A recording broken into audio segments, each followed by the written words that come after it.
యేసు ప్రభు ఈ లోకానికి వచ్చినప్పుడు ఆయన ఆరంభం చాలా అల్పమైనదిగా కనబడుతుంది. ఆయన ఆరంభం ఎలా ఉందండి?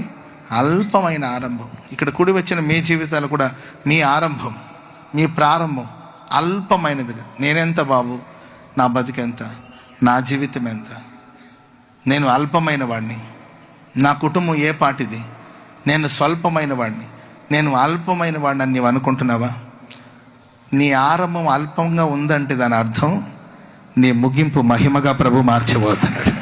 నీ ముగింపుని దేవుడు మహిమకరంగా మార్చబోతున్నాడు. స్తోత్రం చెప్పండి అందరూ గట్టిగా గట్టిగా. హల్లెలూయా. ఇలా స్టార్ట్ అయింది ఏంటి జీవితం, ఇలా ఆరంభించబడింది ఏంటి అని కలత చెందొద్దు. శుభమాని ఉద్యోగానికి వెళ్ళాను, ఈ చిన్న పోస్ట్ ఏంటి, ఈ చిన్న శాలరీ ఏంటి, ఈ శాలరీతో నేను ఎలా నెట్టుకుంటూ రావాలి, చిన్న జీతం కదా, ఎలా ప్రైజ్ ది లార్డ్.